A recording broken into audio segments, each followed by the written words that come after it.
Malgré les ennemis qui se sont ligués, ils ont voulu ta chute, ta mort.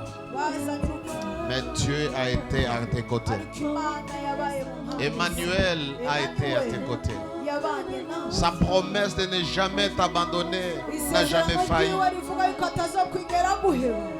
Sa promesse d'être toujours à tes côtés, d'être toujours avec toi, n'a jamais failli. Parce qu'il est le Dieu qui tient sa promesse.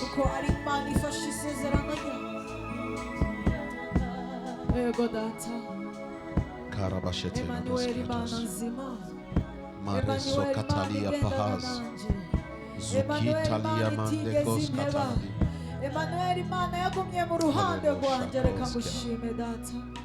Oh, alléluia. À qui t'es comparé, Seigneur? À qui t'es égalé? Tu nous as tenu la main. Tu as marché avec nous. Même dans le moment le plus sombre, nous avons vu ta lumière, lui, qui est semblable à toi, ô Dieu, qui est comme toi, Jésus, le seul qui a promis à ses disciples: je serai avec vous jusqu'à la fin des temps. Aucun des prophètes n'a donné cette promesse. Moïse ne pouvait pas le faire avec Israël. Rabashata. Mais toi, tu nous as promis ta présence. Même lorsque nous avons traversé la vallée de l'ombre de la mort, lorsque la mort nous a guettés, nous a attaqués, nous ne pouvions pas avoir toutes sortes de craintes parce que, Seigneur, tu étais là avec nous. Quand l'ennemi projetait, quand les méchants planifiaient, tu étais toujours avec nous. Alléluia. Merci, Père. Merci, Père. Ouvre nos cœurs à ces pensées. Que tu as voulu que ton esprit dépose dans mon cœur. Et que je communique avec tes enfants. Fait que nous puissions appliquer, Seigneur, ces pensées. Pour que nos vies puissent changer. Au nom de Jésus. Amen. Alléluia. Que Dieu nous bénisse. Alors, mon enseignement d'aujourd'hui n'est pas vraiment classique. C'est juste un enseignement pour nous permettre de prendre conscience. Alléluia. Amen. Chaque fois quand c'est la fin de l'année, chaque fois quand c'est le début d'une nouvelle année, il y a une maladie qui vient. Et cette maladie s'appelle la maladie de la prise de conscience. À la fin de l'année, chaque personne commence à envisager faire de nouvelles choses. Tout le monde a l'espérance que janvier va venir avec de merveilleuses choses. Que l'année qui commence va amener aussi des bonnes choses.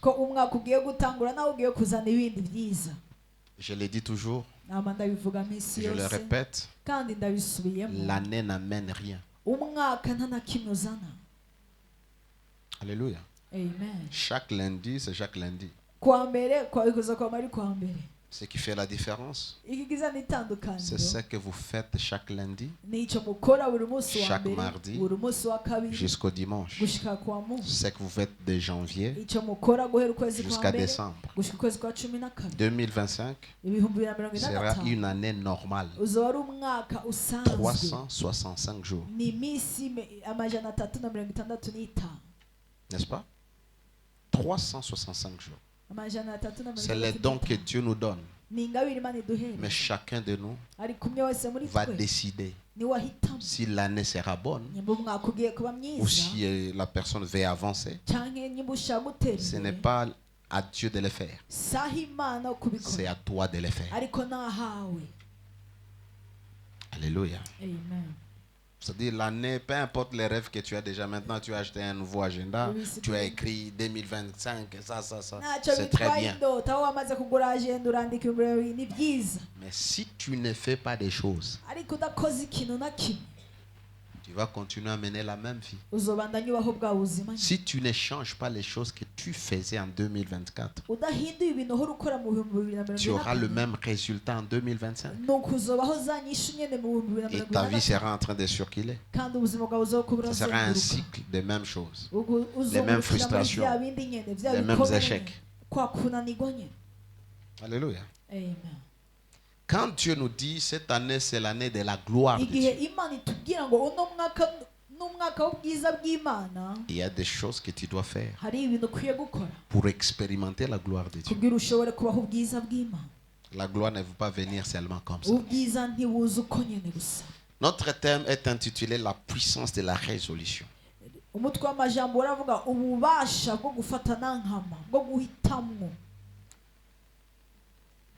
Tu es sûr que c'est bon ça? Oui. Hein? Voilà. Oui, c'est bon. La définition de la résolution, c'est que c'est une opération par laquelle l'esprit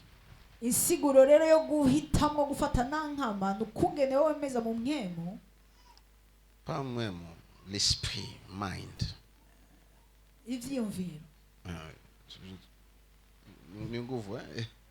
L'esprit résout, le mental résout quelque chose. Il résout une difficulté ou un problème. Alléluia. Beaucoup de gens, nous faisons face à des problèmes et face à des difficultés. Et nous n'arrivons pas à apporter des solutions parce que nous n'impliquons pas notre esprit. Nous n'impliquons pas notre mental, notre pensée, notre tête. Je ne parle pas d'impliquer le Saint-Esprit. Je parle d'utiliser tes facultés mentales pour résoudre les problèmes qui est là. Parce que tu dois arriver à comprendre. Il y a des choses que Dieu fera par l'intervention de son esprit. Comme j'enseignais hier à Ouvira, Zorobabel devrait construire le temple de Jérusalem. Et il a mobilisé tout un arsenal des ouvriers. Mais Dieu lui a dit, ce n'est ni par la force ni par la puissance. C'est-à-dire, ce n'est pas à cause de ta main d'œuvre. Ce n'est pas à cause du nombre des ouvriers. Mais mon temple sera construit par mon esprit. Je ne parle pas de ça. Je parle de tes facultés. Parce que le problème que Dieu a mis, que toi tu puisses résoudre avec tes facultés, même si tu pries, il ne fera rien.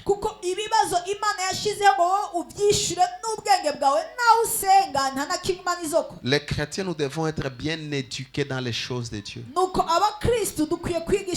Il y a des choses que Dieu te laisse de faire parce qu'il t'a donné la capacité. Alléluia. Amen. Lorsque votre enfant a un devoir.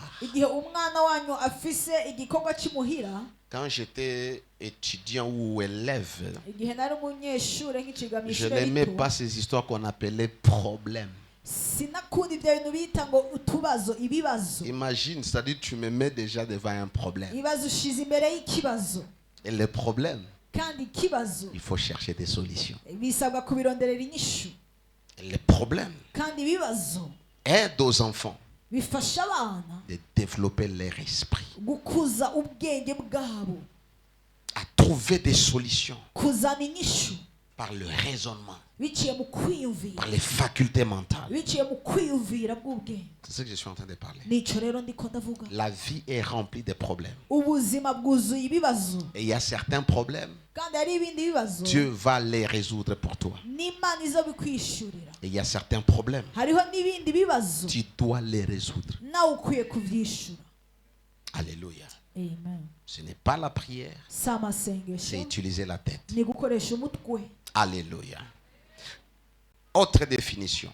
Une résolution est un acte par lequel, et je vais m'appesantir sur ça, et j'aimerais que cette définition entre en toi.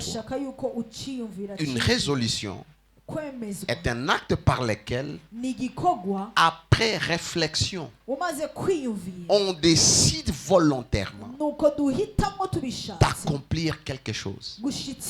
Après avoir réfléchi et réfléchi profondément, on se décide de passer à l'action afin de réaliser quelque chose, afin d'accomplir quelque chose. Nous sommes à la fin de l'année. L'année va commencer dans 2 jours et tout le monde aura des ambitions.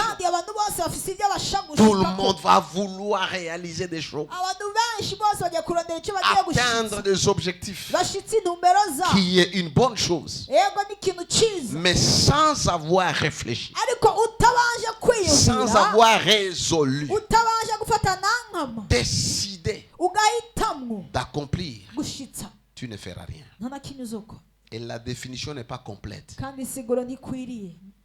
Alléluia. Par exemple, tu dépenses inutilement l'argent, mais tu veux prendre la résolution de ne plus dépenser follement ton argent.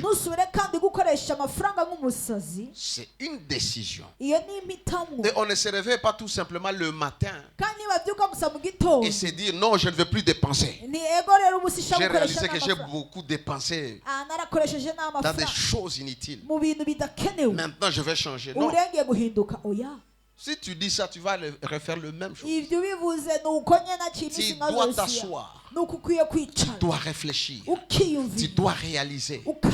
Détecter.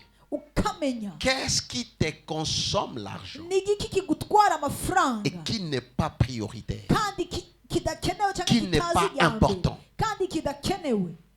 Tu commences à réfléchir. C'est là que tu vas t'aider. Aide-toi et le ciel. Hein? Mais ce n'est pas un verset biblique. Ce n'est pas un verset biblique. Alléluia. Amen. Aide-toi. Le ciel va t'aider. Tu as pitié de toi. Le ciel aura pitié de toi. Alléluia. Alors, lorsque nous parlons de la résolution, en un mot, ça veut dire la décision. La résolution, c'est la décision. Et 2025, sois un homme, une femme de décision. Tu veux changer les choses?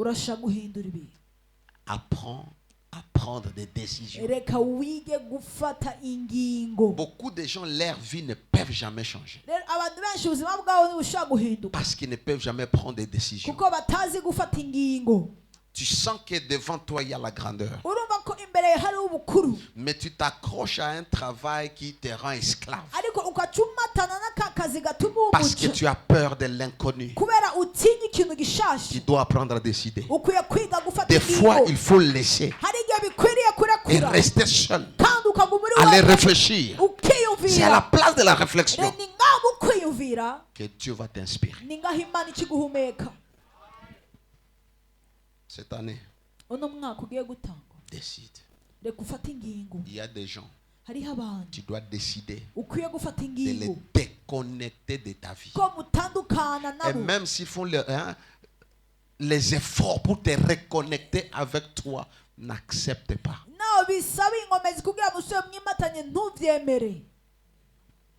La vie, on la vit qu'une seule fois. ubuzima tubayeho rimwe. Et il y a un certain âge, lorsque vous atteignez, kandi hari indi myaka ugiye umaze kuyigeramo vous n'avez plus besoin de vous embrouiller. ntugikeneye kandi bikugora Vous umutwe. voulez que tout soit clair, urashaka ko byose que vos biboneka, objectifs soient clairs, intumbero et zanyu que vous puissiez les ziboneke poursuivre. kugira ngo ushobore kuzikurikira.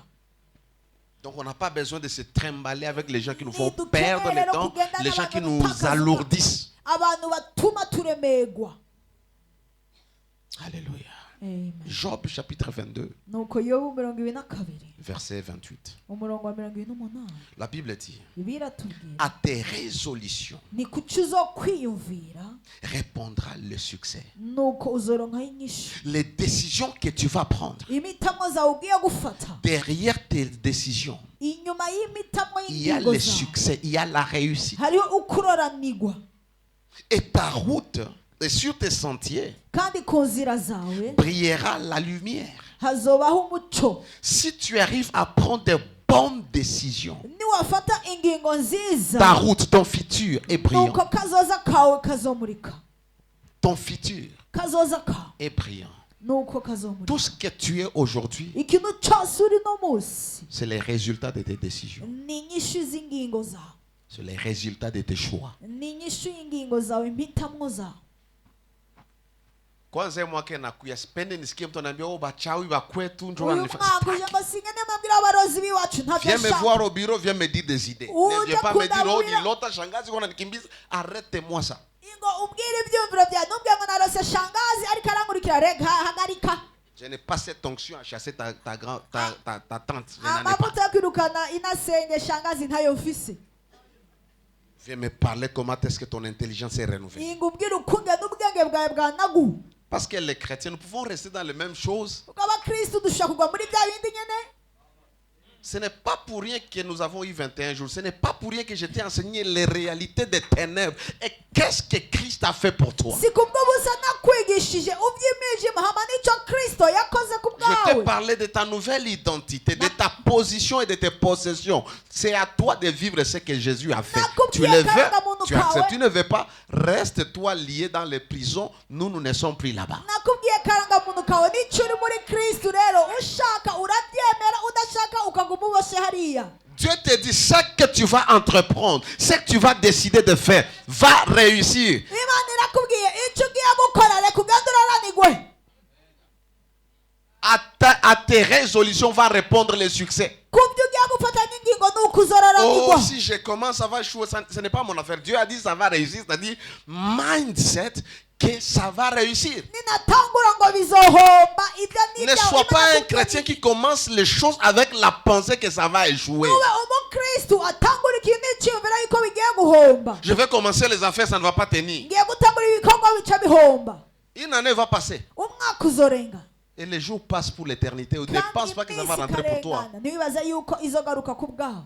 Et tu sais, je te dis toujours, il y a la chose qui te permet de comprendre que les années passent vite. namanda kubwira ikintu Et gikwemeza les jours gutaka n'ont pas imyaka pitié de igenda. toi. C'est ton anniversaire. kandi iminsi kutakumvira imbabazi n'umunsi wawe mukuru w'amavuko.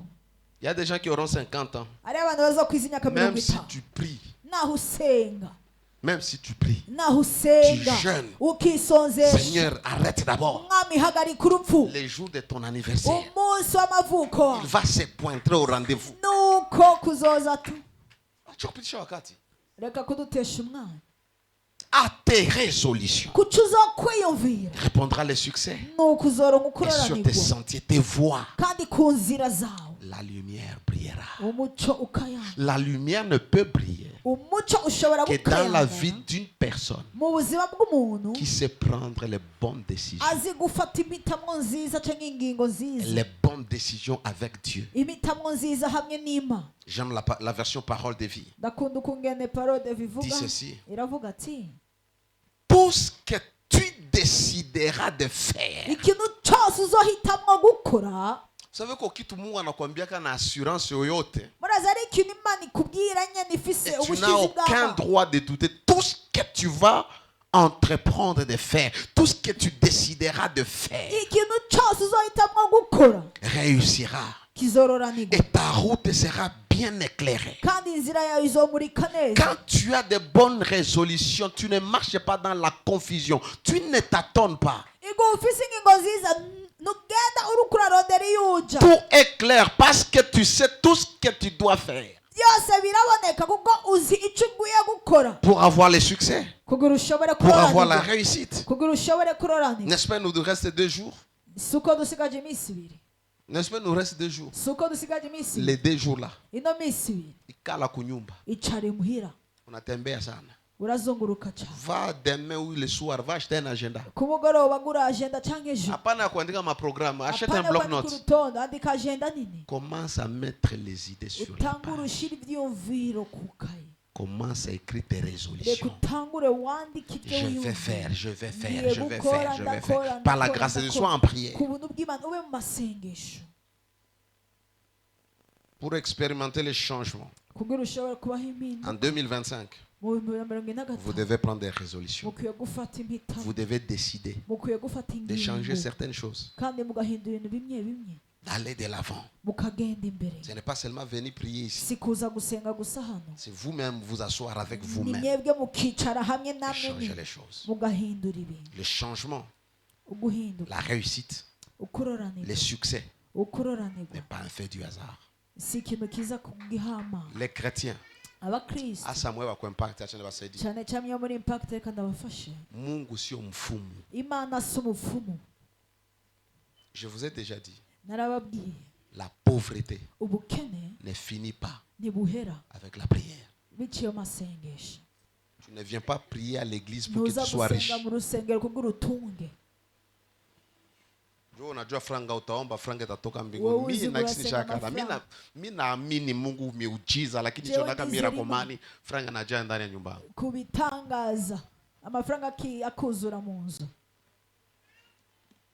Tu veux vaincre la pauvreté? urashaka kunesha ubukene Applique les principes, ce n'est pas la prière. reka ushyire mu ngiro imigigwa si amasengesho senga Applique les principes. hama ushyire mu ngiro imigigwa Par exemple, akarorero tout ce que Dieu te donne, ikintu cyose imana iguhereje il y a une partie que tu dois manger hari ikindi gice ukoresha et il y a une partie que tu dois jeter au sol. ikindi gice ukabiba Il donne la semence au semeur nuko itanga imbuto ku et le barimyi, pain pour nourriture. kandi n'umutima ku bw'ifunguro Tout ce que Dieu te donne, ikintu cyose imana il y a une iguhereje partie de ton pain hariho igice et il y a cy'umutima une wawe partie que tu dois s'aimer. hariho n'ikindi gice ukwiye Tu kubiba dois les jeter quelque part ukagiterera ahantu pour que ça se multiplie. kugira nacyo gishobore C'est ça kugwira la semence. iyo niyo mbuto Mais toi, tu manges la semence ariko wowe urya mbuto yawe et le pain. hamwe n'umuti Et tu attends, Seigneur, ouvre les cieux. ukaca urindira ngo mana ugurura ijuru Alléluia. Alléluia. amen Avec l'aide du Saint-Esprit. hamwe no gufashwa na mwemu yera Nikwambia mafundisho yangu haiko klasiki, haiko sama mafundisho ya kawaida. nakubwiye ko atari inyigisho nk'uko bisanzwe Niko na verse moya, ufise umurongo umwe nitakupatia ingine bonus. ndaguhereza izindi Lakini bonus utoke urudie kunyumba hapa. ariko uve ngaho usubire imuhira Panaikala. mu mutwe hicaye Je vous ai dit, à l'église, on ne vient pas rendre les gens abrutis. nababwiye mu rusengero ntituza gutuma abantu bacika ibijuju Par contre, à l'église, on vient renouveler l'intelligence des ariko mu gens. rusengero tuza kunagura ubwenge Pour qu'ils soient bw'abantu pertinents dans la société. kugira n'abashoka abantu bakomeye Pour que le hanze monde sache que les chrétiens ne sont pas des ratés. kugira isi imenye ko abakristu si abantu Parce atatu qu'il y a des gens bamaze qui pensent que prier, c'est perdre le temps. Non. hari abantu bibaza ngo gusenga no gutakaza umwanya À oya moins qu'il y ait aucun impact. kirese utari muri impact Sijui ingine kanisa. sizi urundi rusengero Alléluia. amen Alléluia. amen Acha nikupatie bonus mbele nianze kukupatia vitu. reka ngwereza akabonisi Proverbe 16:9. imigani 16:9 La version Bible dit Seigneur dit ceci. L'homme projette de suivre tel chemin nuko umuntu yumvira gukurikirana ino nzira et Dieu dirige ses pas.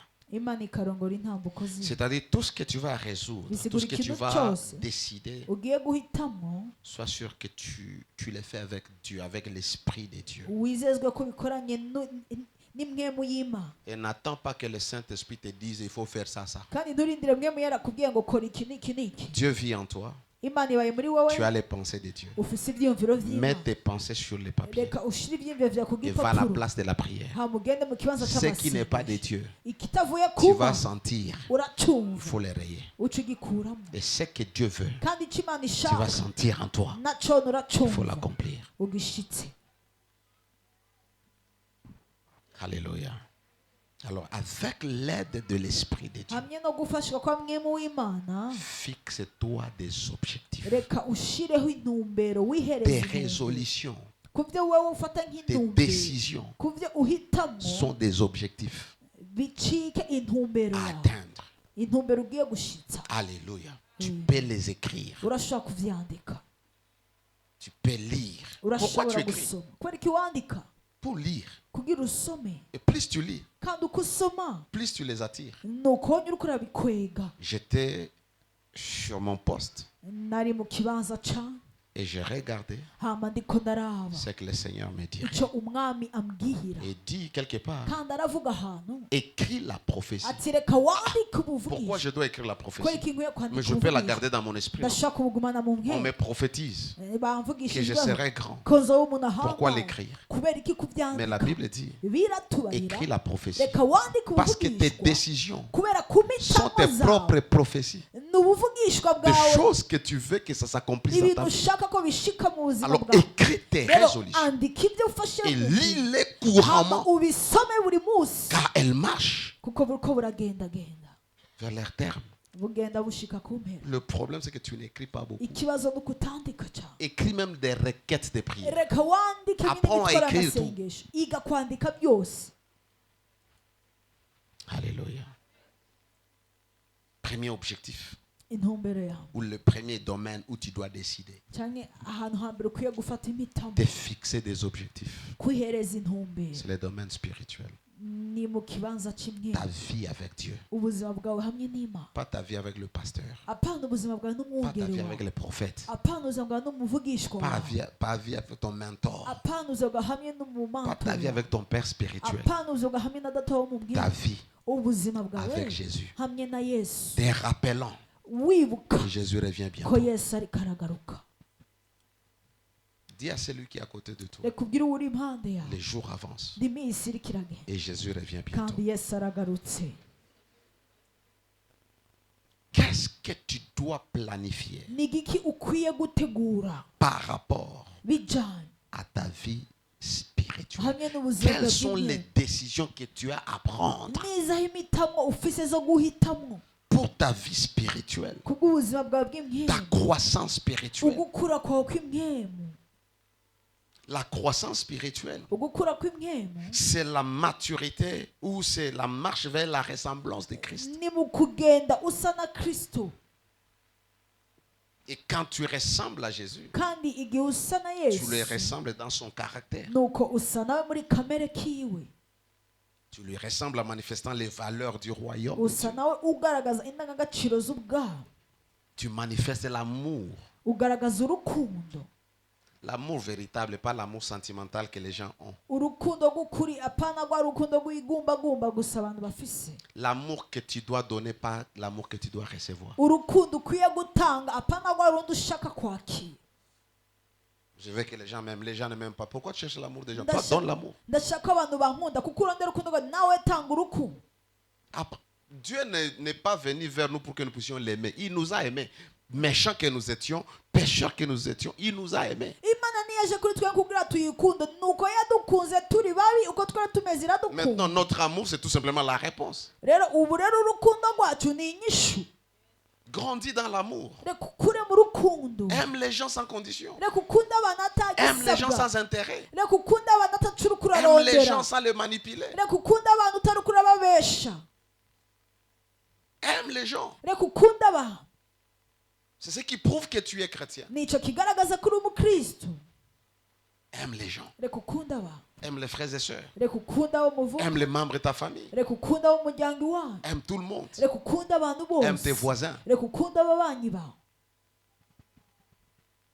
Je ne dis pas qu'il faut être ami de tout le monde. Sinavuze kuba abagenzi n'abantu Aime les bose, gens. ariko navuze kunda abantu Parce que tu représentes Dieu. kuko ni ukuhagarika Imana. Comment est-ce que tu vas leur dire que Dieu est amour? Ni gute ubabwira ati Imana Ils ne n'urukundo, verront jamais Dieu. ntibazobona Imana, Mais tu es la manifestation de Dieu. ariko ni wowe ugaragaza Imana.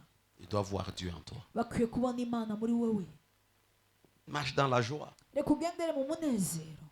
Tu n'es pas la première personne à avoir des problèmes. Nuri umuntu wa mbere afise ibibazo. Tu n'es pas la première personne à ne pas être aidé, nturi umuntu wa mbere atari karafashwa, mais vis dans la joie. ariko reka ubeho mu Un munezero. chrétien, il doit être joyeux toujours. Umukristo akwiye kuba anezerewe iminsi yose. Ce sont des objectifs. Hein? Izo ni intumbero. Je décide d'être joyeux. Nuko ndahisemo kugendera mu munezero. Je décide Ndahisemo de vivre dans la paix. kubaho mu mahoro. La paix avec tout le monde. Amahoro hamwe n'abantu La bose. paix avec Dieu. Amahoro hamwe La n'Imana. paix avec moi-même. Amahoro hamwe nanjye. Marcher dans la bienveillance. Kugendera mu Pour bugwaneza. ta croissance spirituelle, Gukura kwawe kw'imwe. est-ce que tu peux décider Mbega urashobora guhitamwo de lire ta Bible? gusoma Bibiliya yawe. Pas à l'église. Apana mu rusengero.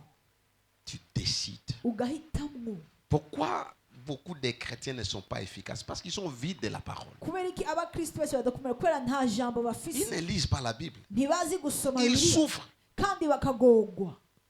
Ils souffrent. Kandi bakagorwa. Quand ils ont un problème, ils ne savent pas quoi faire. Igihe bafise ikibazo ntibazi icyo bakwiye gukora. Ils ne lisent pas la Bible. Ntibasoma Bibiliya zabo.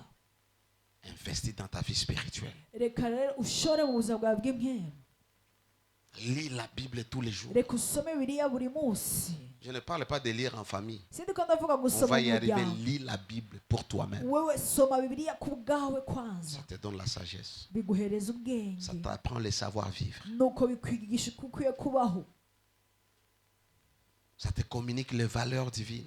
Nuko biraguhereza indangagaciro z'ijuru. Ça te révèle qui tu es. Birakwereka icyo uri. Et qu'est-ce que Dieu a fait pour toi. Kandi n'igiki Imana yakoze ku bwawe. Ça te révèle combien tu as l'autorité sur les Birakwereka puissances des ténèbres. kwangahe ufise ububasha ku mwijima. Développe la lecture, Reka ukuze ugusoma. la méditation de la parole. Ukurimbura ijambo. Vise à avoir un programme particulier de prière. Reka wenyine urondere urutonde rwiharije rw'amasengesho. Dieu ne te demande pas beaucoup. Imana igusaba byinshi. Arrête de t'embrouiller avec tout le monde qui dit moi je vais prier 10 heures par jour. Il a le temps, c'est un chômeur. Quand tu as le travail, tu vas prier 10 heures par jour. n'umushomeri wofise akazi mbega ayo masaha Pour we dormir yasenga quand? gute kugira uryame sanga Tout ce que Dieu te demande, ikintu cyose Imana iri c'est la gusabe discipline. ni kugendera mu ndero. Tu veux prier chaque jour 10 minutes. ushaka gusenga minsi yose iminota Dis à 10. Dieu, donne-moi la force et la reka ubwire grâce de Imana prier pendant 10 mpereza minutes. inkomezi n'ubuntu bwo gusoma iyo minota Tu veux 10. prier pendant 30 minutes, urashaka gusenga iminota 30, pendant 1 heure, isaha pendant imwe, 2 heures, amasaha pendant abiri, 3 heures. amasaha 3, Mais sois fidèle et discipliné. ariko ube umwizigigwa kandi ugendere kurwo rutonde nyine. Un programme mensuel, Urutonde Un ku programme kwezi. hebdomadaire, c'est-à-dire par semaine. Urutonde ku ndwi. Je vais prier par exemple le mercredi, Nk'ubu ndashaka gusenga kuwa gatatu de telle heure à telle heure. amasaha ya n'aya. Alléluia. Amen. Je vais jeûner soit les vendredis. Ndagiye kwisonzesha cyangwa kuwa gatanu Pour ma croissance spirituelle. kugira nshobore gukura mu buryo bw'impwemu. Chaque fin du mois, je vais aller en retraite. Uko ukwezi guhera ngende mu kwiherera. Chaque 6 mois, je vais faire une retraite. Uko amezi atandatu ahera ngende mu kwiherera. Pendant les 6 mois, Muri aya mezi ou les atandatu 4 mois, cyangwa muri aya ou les mezi 3 ane mois, cyangwa muri aya mezi tu as atatu même la retraite d'un jour. urafise no kwiherera ku Tu munsi umwe quittes la maison, ukava imuhira tu vas à la montagne, ukagenda ku tu musozi vas au jardin, ukagenda kuri tu jardin vas dans une chambre d'hôtel, ukagenda ahantu mu cyumba cya hoteli tu loues une maison, ukaraba inzu peut-être 2 jours, ngira ikomara et iminsi reste là, reka ugumaho prie, usenge écoute Dieu, hama wumvirize Imana discipline. reka wishire ku murongo. Alléluia. Amen. Je parle de manifester le caractère de Christ, Kugaragaza kamere ka Kristo, être impliqué dans le ministère, kuba uri mu ibango, servir Dieu. gukorera Imana. Alléluia. Amen. Investir dans l'œuvre de Dieu. Gushora mu gikorwa c'Imana. Bien-aimé, Bene data, il y a le bonheur hariho amahigwe à servir Dieu yo gukorera Imana et à investir kandi no gushora dans les choses de Dieu. mu bintu vy'Imana. Il y a le bonheur Hariyo amahigwe parce que kuko ce que tu fais pour le royaume de Dieu, ico ukorera kubw'ubwami tu bw'Imana investis pour l'éternité. nuko uriko urashora kubw'ibihe bidashira. Je ne sais pas si tu me comprends. sinzi ko ukuri ahantu Ce que tu fais pour l'œuvre de Dieu, icyo ukora ku bw'igikorwa tu investis cy'Imana pour l'éternité. nuko uri kurashora ku Peu bw'ibihe importe les bidahera projets que tu dois avoir, et ntacyo tu dois en bitwaye avoir. imigambi kandi ukwiye kuyigira Tu dois avoir tes propres projets ukwiye kugira imigambi par yawe rapport à cette vie. bijanye Mais chaque fois n'ubuzima que tu regardes la maison de Dieu ariko uko uzoraba ingoro et tu y'Imana investis, haba ugashora nous voulons acheter la parcelle. turashaka kugura urupangu J'investis. nanjye ndashoye Tu investis pour ton aho éternité. uri kurashora kubwa ibihe bidashira byawe Alléluia. amen Comme donner l'offrande, nko gutanga amashika aller distribuer, tu n'investis pas pour l'éternité. kugenda gutanga Mais n'ibikorwa quand tu by'umugisha. donnes ariko mu gihe utanze pour qu'on puisse subvenir aux besoins des gens, kugira dushobore gufasha abantu aux besoins de l'église. Gufasha Lorsqu'on parle des ici. besoins de l'église, il y a les besoins matériels et les besoins naturels. igihe turiko turavuga gufasha urusengero hari humain. ibikenewe cyangwa ivyerekeye abantu Tu investis pour l'éternité. aho uko urashora kubw'ibihe bidashira Alléluia. Amen. Deuxième objectif, intumbero ya kabiri dans tes résolutions, mu mpitamo zawe cyangwa mu ngingo zawe les objectifs physiques. intumbero z'umubiri zimatanye n'umubiri Non seulement tu dois investir dans ton esprit, si uko gusa ukwiye gushira mu mpwemu yawe un esprit saint impwemu yera dans un corps saint. mu mubiri wera Dieu, autant il a besoin de ton esprit, uko imana ikeneye impwemu yawe il a besoin de ton corps. irakeneye n'umubiri wawe Parce que tout ce que Dieu va faire avec toi, kuko ikintu cyose imana izokorana il nawe va se servir de ton corps. nuko izokoresha umubiri wawe Et ne pense pas que c'est l'esprit rero ntiwibaze gusa ko qui ari est umwemu beaucoup plus important ariyo ikenewe pour cyane négliger le corps. hama uca ukengera umubiri Celui qui aime le temple, umuntu akunda ingoro il doit prendre soin de ça. akwiye kwitwararika iyo ngoro Tu aimes ton corps, tu prends soin de ton corps. urakunda umubiri wawe reka uwitwararike Ici, je vais rappeler 4 choses. arece nibutse ibintu bine bitatu Revisite ton alimentation. reka urabe uko ungenda ufungura Allô? alo Il y a un enseignement comme ça, hein? ino nyigisho ni yataye Excusez-moi. Le régime alimentaire. reka urabe uko ungenda ufungura Alléluia. amen 1. icyambere Par exemple, tu jeûnes trop akarori urisonze pour bâtir cyane l'esprit. kugira ushobore kubaka imyenda N'est-ce pas?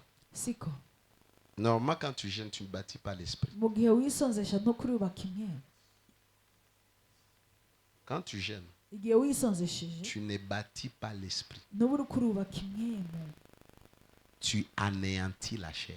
ariko uri kurakura kamere k'umubiri Tu étouffes la chair. uri kuraniga kamere Tu k'umubiri prives la chair de ses désirs. uri kurima umubiri ibyo Par ishaka conséquent, l'esprit qui est toujours là ku ngaruka rero imwe muri aho va commencer à se manifester beaucoup plus fort. ikitangura kwigaragaza cyane Mais quand tu jeûnes beaucoup, ariko igihe wisonzesha cyane tu n'auras pas la force d'être efficace. ntuzoronka inkomezi zo kuba umuntu akomeye Pour la première fois, vous m'avez vu dans les 21 jours, j'appelais les gens, venez ibya conduire. mbere Pourquoi? mwarambonye ntumagara abantu ngo Parce que j'étais murongore aussi, kubera non iki? seulement je voulais que les gens travaillent aussi, si uko j'étais nashaka fatigué. n'abantu bakora ariko nuko nari Et indushe je ne pouvais pas conduire ces gens de prière seuls. sinari kurongora amasengesho nk'ayo ndi jenyine Parce que je gênais aussi. kuko nari isonzesha Donc il faut être équilibré. rero bisabwa yuko tugendera Autant hagati tu cherches uko urondera les spirituels, iby'imyemu autant prends soin de ton corps. nuko reka ufate mpitamo umubiri wawe Régime alimentaire. uko ungena ufungura Nishakwambia wewe ule saucisson, wewe niwe ukunda Jambon. sosiso ni wowe urya jambo mayonnaise, mayonnaise bleu blanc, bleba nido. nido Pour toi, ku c'est bwawe manger riche. ni gufungura neza Beaucoup de sucre. isukari nyinshi À midi, on a foufou. saa sita ari ubwo bugari Regarde la viande. raba iyo nyama Regarde l'huile dans les raba sommets. ayo mavuta mu biharage Écoute, umviriza les riz, vous qui aimez. Déjà, beaucoup les de riz, vous moitié. préparez avec l'huile, n'est-ce pas? umuceri muwutekesha amavuta si Les haricots, vous mettez l'huile. ibiharage mugashyiraho amavuta La viande, vous mettez l'huile. inyama mugashyiraho amavuta Et vous n'avez pas de légumes. kandi nta mboga Et vous mufise prenez la mayonnaise, vous mettez. mukajya mufata na mayoneze mugashyiraho Chose grave, vous prenez les frites. igitangaje rero n'amafiriti Vous les mettez. On mange bien, on est bien. Dieu nous a bénis. Tu manges bien. Mais tu es en train de te tuer.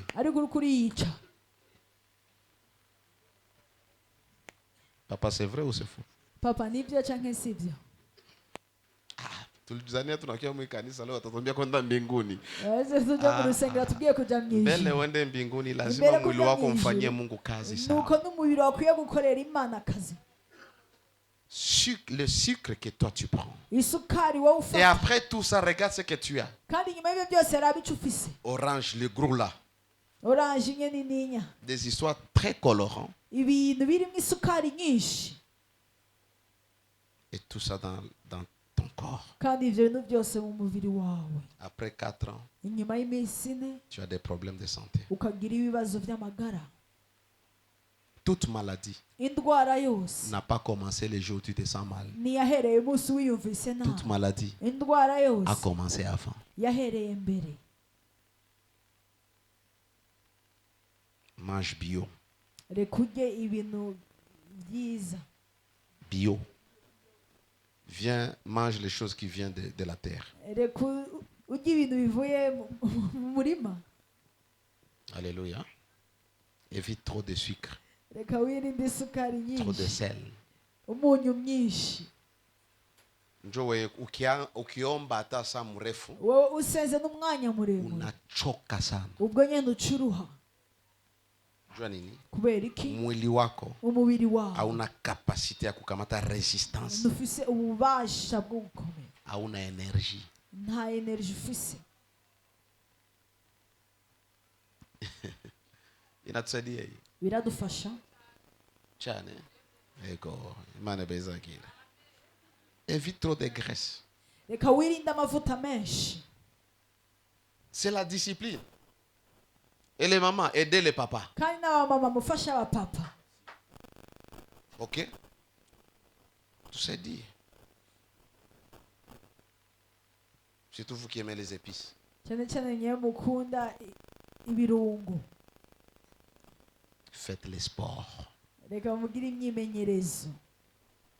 Faites les sports. Faites Reka la mugire marche. imyimenyerezo. Reka mwige C'est gutambuka. pour votre santé. Ni kubw'amagara yanyu. Si Dieu vous donne la force, entrez même dans la salle de gymnastique. Imana ibaje ingome zigenda no muri sale aho bagira Mais si vous imyimenyerezo. y allez, allez-y avec votre main parce que les coachs ces derniers temps, ils sont aussi bizarres. Mugiye mugenda n'abagabo banyu kuko abakoci Les ubu salles de nabo sport de ces derniers temps ne sont pas comme amasale ya sport les salles de sport d'autrefois. nameze nk'aya kera by'ubu abantu barabakera.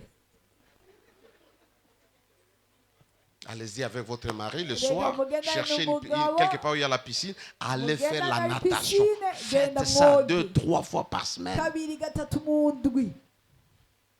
Allez-y le soir. Reka mugende ku Vous n'avez pas besoin mugoroba. d'aller là, tout le monde vous voit. Allez-y à 19h, Reka entrez mugende dans l'eau, saa moya, faites des tours. mwinjire mu mazi C'est mugire le amaturu, sport, ni ça va sport. vous aider. N'imyimenyerezo izobafasha. Kuko magonjwa ingine Ari ni izindi ndwara étouffement, damu haipite mu mwili. n'amaraso atazunguruka neza mu mubiri. Tabikonanga nasi baba sasa tutafanya ndio mama na mweye.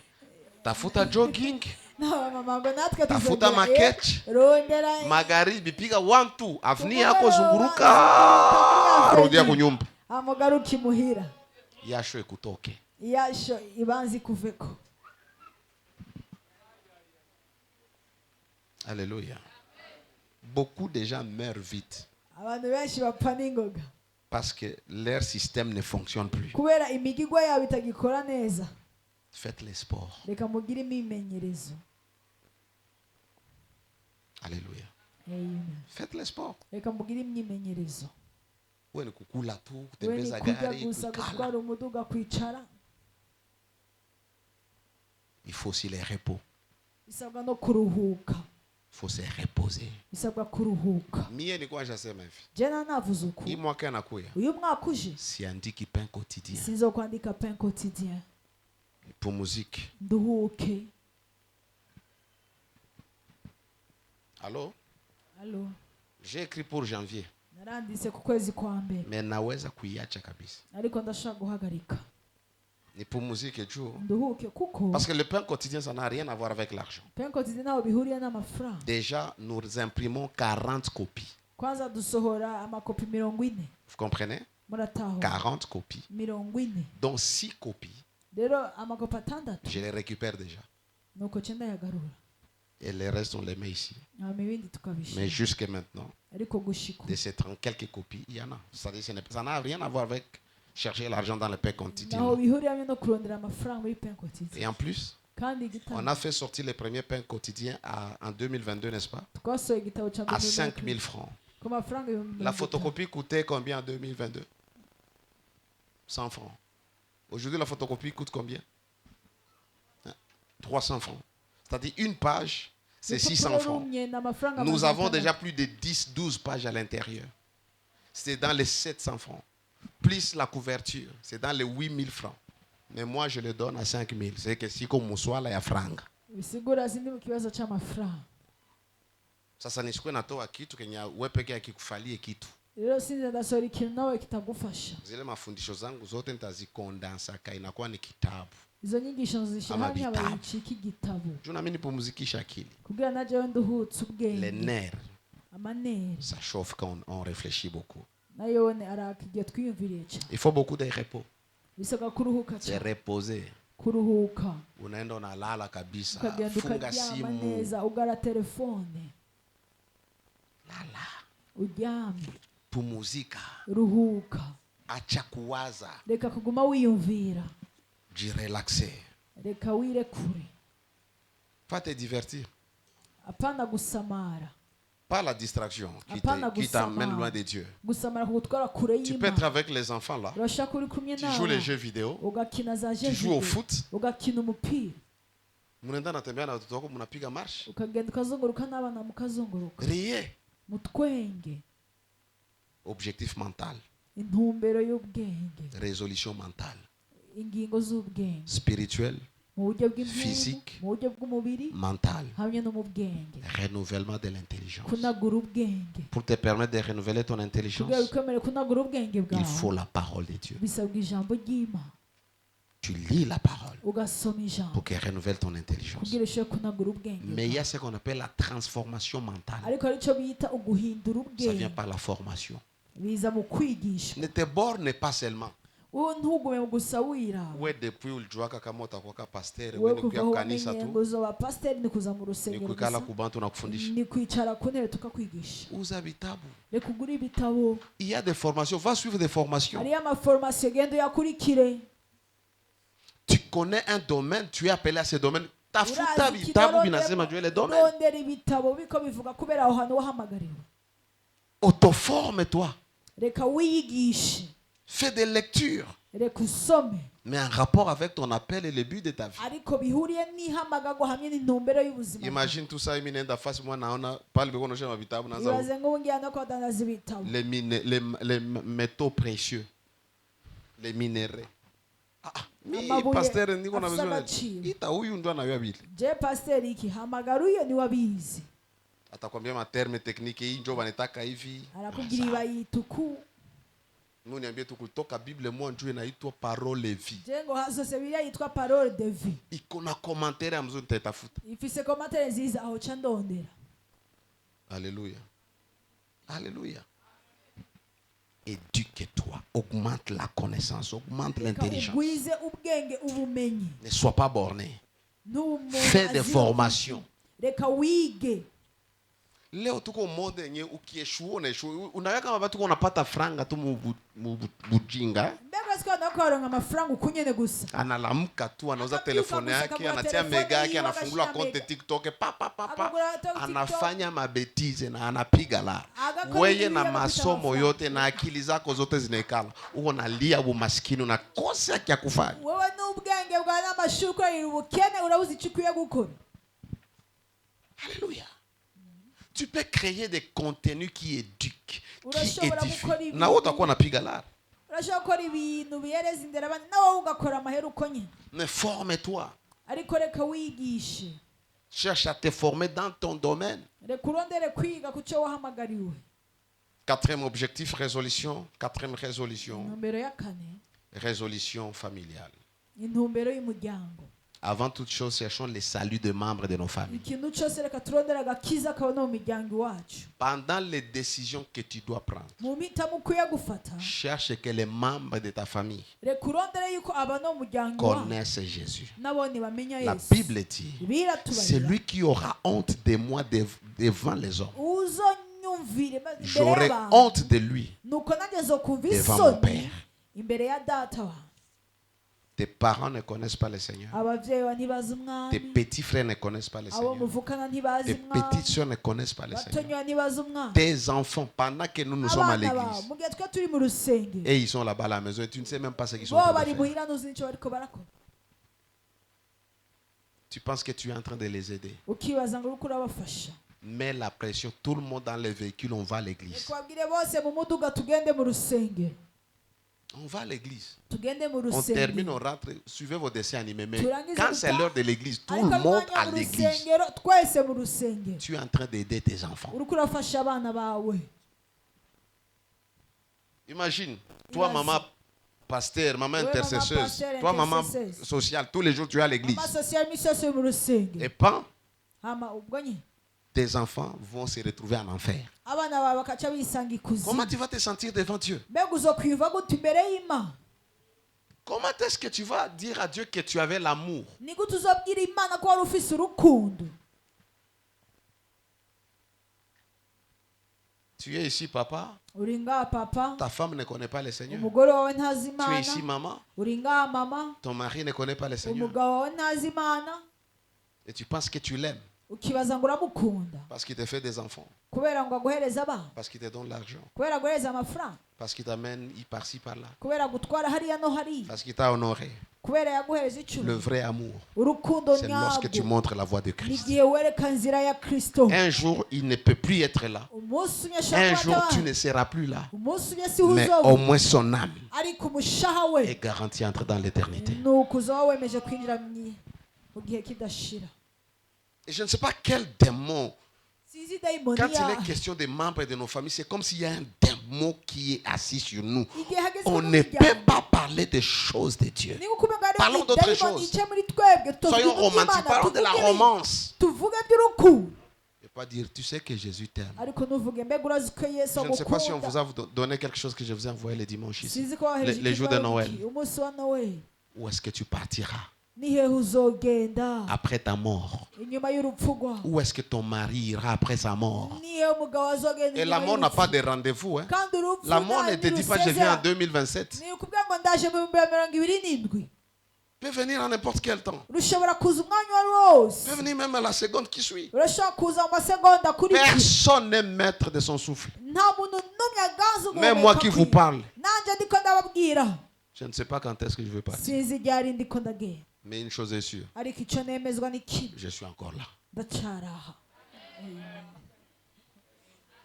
Je suis encore là. ndacyaraha, Ma mission n'est pas encore finie. igikorwa cyanjye ntikirarangira.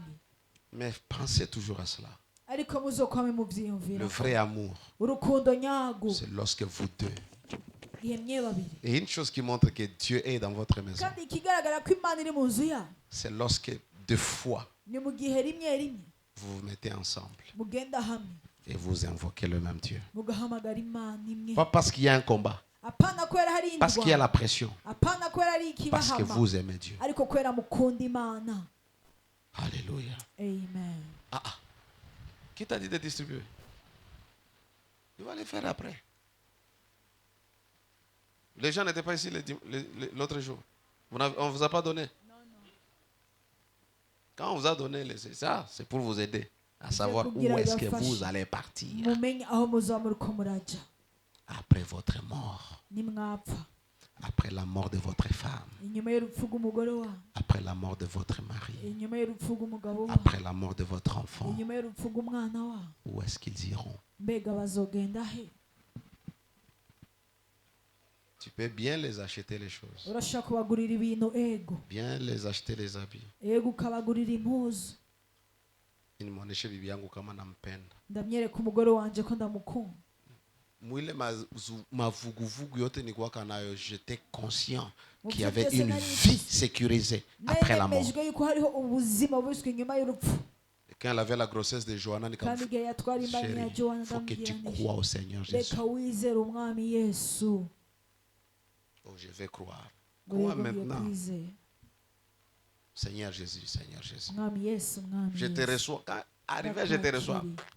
ageze ndakwakiriye biranka Parce que j'étais charnel et ubwo nari umunyamubiri mais ndashavura, mon souci, ariko ikibazo c'était pas cyanjye d'abord nari mfise. elle, c'était que son âme soit sauvée. si uko yari we, ariko nashaka Mais kurushaho Dieu, wiwe. dans son temps et dans ariko son plan, Imana mu mwanya wawe no mu mugambi était wawe arrivé à cela. Imana irabishikako. Et ma joie était parfaite. hama umunezero wanjye Même si je meurs, naho c'est nopfuye celle qui a partagé avec moi la vie nuko nzi kuba me twasangiranye rencontrera dans ubuzima les cieux. nawe nazompura hariya duhure. Amen. Hauyampenda bwana wako nturakunda umugabo wawe kama hauyawaza utarigera wiyumviye ya maisha yake ubuzima bwiwe baada ya kutoka kwenye hii mwili. inyuma yo kuva muri uyu mubiri. Hauyampenda bibi yako nturakunda umugore wawe kama haujawaza mu gihe utariyumviye maisha yake ubuzima bwiwe baada ya kutoka kwenye mwili. inyuma yo kuva muri uyu mubiri. Nakusaidia, ndiko ndagufasha, nakusaidia. ndiko ndagufasha. Mwambie Mungu akupe ujasiri. reka ubwire Imana iguhereze ubushizi Mtu wa bw'amaso. kwanza unapashwa evangelize ni umuntu watu wambaye wa ukwiye nyumba yako. kubwiriza ubutumwa n'abantu bo mu nzu iwabo. Alléluia. Amen. En tant que famille, priez ensemble. nk'umuryango reka mugire kamere ko C'est pourquoi nous gusenga avions hamwe. le pain quotidien. niyo mpamvu dufise n'igitabo ensemble. musenge hamwe. Kama uko mzee wa kanisa, niba uri umutama w'urusengero amuombake na batoto kunyuma. we ntusenga n'abana, Amuombake na bibi. we ntusenga n'umugore. Oui, il y a des moments où les gens sont embrouillés. yego hari igihe abantu bari muri Avec le programme de prière matinale, ça peut hamwe perturber. n'urutonde Mais rw'amasengesho au moins, gato. crayons ça. ariko reka Les temps en turondere famille. turondere ako Tu ne kanya sais pas ce gato que la muryango. prière familiale fait à la famille. ntuzi icyo amasengesho y'umuryango akora mu Tu ne sais pas muryango. quel lien ça crée entre les enfants. ntuzi isano Tu ne sais riri pas mu combien bantu. vont apprendre à faire confiance à Dieu. ntuzi kangahe bashobora kwizigira Imana. Passez du temps avec les membres de votre famille. mumarane umwanya n'abantu b'umuryango iwanyu. Alléluia. Passez du temps avec votre conjoint, reka mumarane n'umwanya hamwe n'uwo mwubakanye. votre mari, votre femme. Ayez le umugabo temps. wanyu umugore wanyu mugirane umwanya. Décidez, ce sont les résolutions à prendre. muhitemo nivyo muhitamo Si tuko busy sana. twebwe turi mu bintu byinshi cyane. Busy sana na makazi. turi mu bintu byinshi n'akazi. Mie wananiambia ni computer tu, jewe computer. ni ordinatere gusa. Computer hivi itakuwa na muda wake. ordinatere ugiye kugira umwanya Tena wawe sitaanza mu 2025. kandi sizotanga mu 2025. Depuis Noel mimi na computer tusikilizani sana. kuva kuri Noeli ordinatere ntigo Sina turumvikana wakati mingi na computer. n'umwanya dufitani. Alléluia. Amen. Parce que kuko ces histoires ici ibi bintu hano ont détruit nos familles. byononye imiryango yacu. Quand nous voulons manger, dushaka oui, gufungura qu'on a qui hapa, uyafise oui, qu'on a yiwaha pendant que vous mangez, vous mugihe muriko chattez. murafungura Nous ne sommes pas sérieux. Nous sommes au lit, tout turi ma mu téléphone. gitanda turi Nous ku ne sommes pas matelefone. sérieux. Pendant que vous êtes au salon, le Mugihe temps muri de muri salo, profiter. umwanya rero wo Parce que gufata. viendra un temps, ce temps ne sera kuko plus là. azoza igihe uyo mwanya ntuzoba ugihari. Au lieu de se parler, ako tout le muvugana monde chatte, muganira tout le monde umwe est wese occupé, anyi tout le monde est telefone au yiwe. téléphone. On n'a pas le temps ni pour les nta enfants, mwanya ni pour dufitaniye nous-mêmes. abana twebwe nyene. Les Blancs nous ont Abazungu. pris dans leurs pièges. baradufashe mu mutego Ils nous ont pris dans leurs pièges. baradufashe mu mutego wabo. Mais nous pouvons prendre des résolutions ariko turashobora gufata ingingo d'ajuster les choses. tugashyira ibintu ku Chaque rutonde. chose à son temps. ikintu cyose Tu n'es kikagira pas umwanya obligé de wawe. laisser ton WhatsApp ouvert. ntukeneye kureka whatsapp yawe Il y a yugura. un temps, tu vas à la maison, hari umwanya ugenda Ferme muhira WhatsApp. ukugara whatsapp quitte les réseaux. ukava ku marezo. De toutes les façons, c'est ton Facebook. uko biri Tu kose vas ni voir le yawe. soir. no ku mugoroba Na hakuna yawe. mtu atakwambia alikutafuta alikukosa. kandi ntabwo nakubwira ngo yakurondeye Na kama yakubuze. alikutafuta alikukosa atakupata tu. yakurondeye yakubuze arakuronka gusa. La discipline. Alléluia. Amen. Alléluia. Amen. Réguler les réseaux sociaux subira inyuma gato ku au mbuga profit de la famille. hama tunezererwe umuryango. Développer une vision pour votre famille. reka mukuze iyerekwa kubw'umuryango wanyu. Kuko tu mafamilia tunalamuka asubuhi tunalamuka tunakunywa chai tunaenda. Hari Hatujue imiryango tuko tuvuga tunaenda mu wapi. gitondo tukanyicaye tukagenda ntituziye turiko turaja. Et les parents et les enfants doivent savoir que notre famille poursuit telle chose. Yaba Les ba- parents ne vont pas nous acheter tout parce que nous poursuivons telle chose. Nous voulons acheter telle chose. Nous voulons réaliser telle chose. Nous voulons avoir les passeports pour les enfants. Alors, on va diminuer les dépenses pour nous concentrer. Même les enfants doivent savoir ça. N'abana bakwiye kumenya ico igikenewe mu nzu ntidushobora kugura amapasiporo kugira tuyagure, reka tumenye intumbero tuko dukurikiranye intumbero bisigura ababyeyi n'abana bose tuko dukurikirana intumbero. Ayez le temps de vous détendre. Reka mugire umwanya wo kuruhuka, Sortez en famille. musohoke mujya. Tous les jours, ce n'est pas en famille. Iminsi yose si mujya, Sortez vous, papa et maman. mwebwe musohoke papa na mama. Batu batukutaka hapa tena watatuacha. Abantu badusanze aha kandi bazodusiga, Na sisi tuende kwanza. natwe tugende kwa Ndongea. dusohoke, musohoke. Prenez vos enfants, allez parler avec eux. Reka mufate abana banyu genda Si vous n'avez pas le temps de parler avec vos enfants, Mudafise quelqu'un umwanya va wo kuganira parler avec eux, n'abana. va Hari uwundi détruire vos azoganira enfants. nabo, yonona abana banyu. Ce sont des filles parler, surtout image, quoi, 13, 14 ans, cyane 15 cyane ans. y'imyaka 13, 14, Ma fille est 15. où? Elle est où? Umukobwa wanje ari he? Derrière. Tu es où? Elle s'appelle encore qui? Chanceline. Ça va? Tu as quitté complètement ces choses? Les réseaux sociaux là. Good. Il était sur TikTok. Je dis, toi comme TikTok, tu n'en as pas besoin. Sors. À ton âge, tu n'as pas besoin de ça. Ku myaka yawe Focalise-toi sur les notes, sur les cahiers. Étudie. ku kaye wige, Parce que nos enfants peuvent être détruits là-bas. kuko abana bashobora Et nous pensons que nous sommes en train de les aider. On n'a pas de téléphone. Téléphone. Internet sans frontières. internet atambibe. Il y a des choses max. Hari Il y a ibintu des pro max. hariho bya max na pro max. Préserve tes enfants. Rekurinda abana ba. Si c'est un téléphone, un petit téléphone, il y a quoi Android. Ari telefone mwereza itari ya Ah oui. Android. Pourquoi? Kubera iki?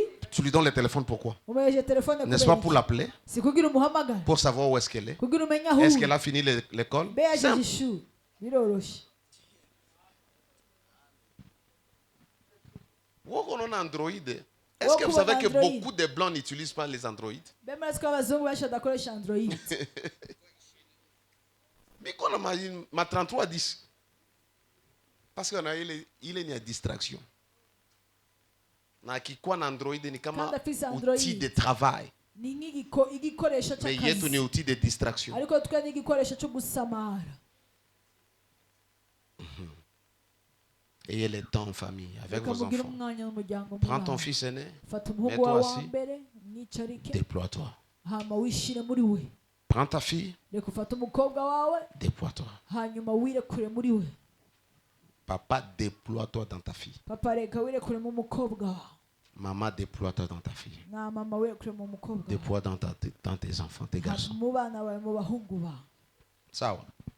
Tengeneza watoto wako juu ya mazingira ya kesho. Reka ukore abana bawe kubera ibikorwa by'ejo. Prépare tes enfants au mariage. Reka utegure abana bawe kubaka. Prépare-les. Reka ubategure Mes sœurs, bashiki bawe. tu dois respecter 2 personnes dans ce monde. Ukwiye kubaha abantu babiri muri ino si. Si je vais aller très loin sur 3. Ngiye kure ni batatu. Première chose, Uwa mbere, tu vas obéir à tes parents. ukwiye kumvira ababyeyi. Tes parents, tu les obéis. Ababyeyi bawe urabumvira. Le Seigneur Jésus, tu te Umwami soumets. Yesu, hanyuma nawe Ton mari. ukamwumvira. Umugabo wawe Tu te soumets. ukamwubaha. La soumission, c'est au Seigneur Jésus Ni umwami Yesu et à son mari.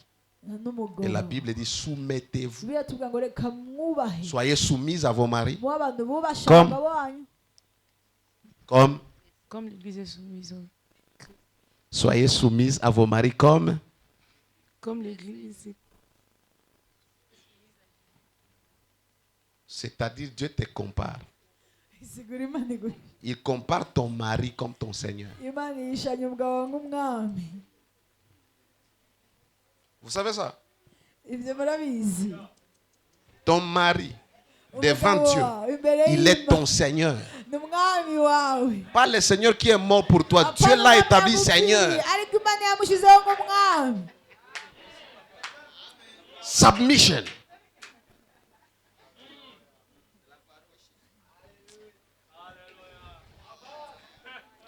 Sitaki soma andiko sai. On va programmer quelque chose pour le couple. Tuzategera ukuntu kubw'ingo.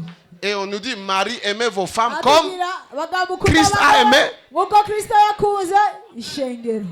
Tu dois aimer ta femme comme Jésus aime l'église. Tu dois te soumettre à ton mari comme l'église doit se soumettre à Christ. Nk'uko n'ishengero rica bugufi kuri Kristo. Unaenda kule na akili ziko yulu tatulia. Ugialia n'ubwenge buri hejuru uraca bugufi. Sasa lazima uwe na mzazi mwanakupanga mwanangu huko kuonenda. Hautakuwaka shefu. Ati mwana wanje ugiya nuzo. Na usitafutaki hata siku moja kukomande. Kandi uzoshake n'umusi n'umwe gutegeka. Wewe propose tu. Wewe gusa. Bataekala watawaza watapiga naye. Lakini ukisema udomi. Papa, c'est vrai ou c'est faux? Alléluia. Alors passons à amener l'harmonie dans nos familles. À parler avec nos épouses. Parler avec nos femmes. Miaka tu kwa mwa kutana miaka kuweka vitu muro. Sawa. Oh papa alirudia. Surtout kama hauko papa haiko samie mwe telefone yangu haina hata code. Papa tameze nganda telefone yewe nta code igira. Wewe unapendaka kwa polisi mu telefone yako. Wewe ukunda kwa polisi mu telefone yako. Wewe peke kama resolution. Rekuna mwaka kwanza wenye nuhitemwo. Acha nijitunze. Reka kwanza nikorereko. Sasa na wewe sana nasema vile usiendeza kuharibisha vitu. Juu na kama bata kusa telefone yako. Uchigenda kona ni bintu kora kwa takora ko telefone. Jitunze huko ndani. Reka wonyene wivuri ndani. Telefone inaweza kuharibishia kila kitu. Telefone yokononera ikintu cyose. Acha kusoma sana ma message. Reka kugumusoma cyane ama message. Unako watu wako saba polisi. Sasa ulienda mu douche. Polisi ugiye muri douche. Vous n'avez jamais vu quelqu'un en train de courir. Il a oublié son téléphone. Il a oublié le téléphone muhira. J'aime des fois ces histoires de TikTok. Hein? Ça t'aide à ne pas être toujours spirituel. Cinquième résolution. Je vais terminer. Allons-y. Professionnel. Les objectifs professionnels. Niko na kava kila kitu kwenye uikale upange ujue kila kitu na kipanga kisha poursuivre.